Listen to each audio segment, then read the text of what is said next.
মুড়ি ঘন্ট তো আমরা কম বেশি সকলেই বানাতে পারি। তো আসুন দেখে নেওয়া যাক আজ মাছের মাথি ছাড়া কিভাবে আমি এই মুড়ি ঘন্টটা করছি।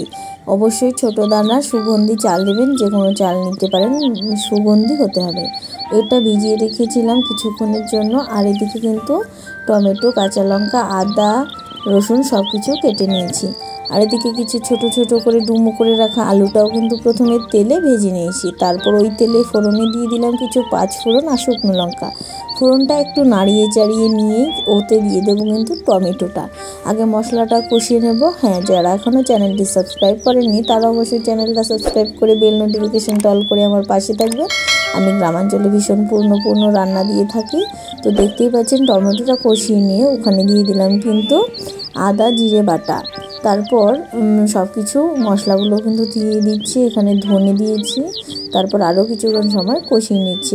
আদা আর রসুনটাও দিয়েছিলাম, বলতে ভুলে গেছি। তারপর সব কিছু মশলা কষিয়ে নিয়ে ওখানে দিয়ে দেবো ভিজিয়ে রাখা চালটা। প্রথমেই বললাম ছোটো দানার সুগন্ধি যে কোনো চাল নিতে পারেন, কোনো অসুবিধা নেই। তারপর কিছুক্ষণ সময় ধরে কিন্তু চালটাকে কষিয়ে নিতে হবে মশলার সাথে। তারপর আলুগুলোও কিন্তু এখানে দিয়ে দিতে হবে, দিয়ে আবারও কিছু সময় ধরে কষিয়ে নেবেন। যতটা কষিয়ে নেবেন আর ভাজবেন চালটা, মুড়িঘণ্ট কিন্তু ততটাই ভালো হবে। সবসময় যে মাছের মাথি দিয়ে মুড়িঘণ্ট খেতে হবে সেটা কিন্তু কোনো কথা নয়। এভাবে কখনো শুধু রান্না করে দেখবেন, ভীষণই ভালো লাগে খেতে। তারপর আমি দিয়ে দিচ্ছি এই বাটিতে কিন্তু হাফ বাটি আমি চাল নিচ্ছি, কিন্তু আমি ফুল 2 বাটি কিন্তু জল দিয়ে দিয়েছি। জলের মাত্রাটা একটু বেশি রাখারই চেষ্টা করবেন, না হলে কিন্তু একদম জল শুকিয়ে যায়।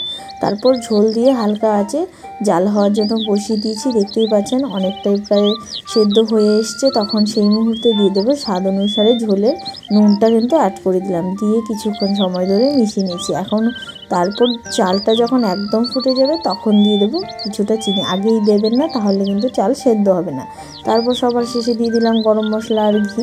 এভাবে নিরামিষভাবে যদি কখনো রান্না করেন, এই মুড়িঘণ্টটা কিন্তু দুর্দান্ত হয়। তো কেমন হয়েছে রান্নাটি অবশ্যই জানাতে ভুলবেন না। কখনো অবশ্যই বাড়িতে করে দেখবেন, নিরামিষভাবেও খেতে লাগে অপূর্ব। তো আজকের জন্য এই পর্যন্ত। সকলে ভালো থাকবেন, সুস্থ থাকবেন, আমার পাশে থাকবেন।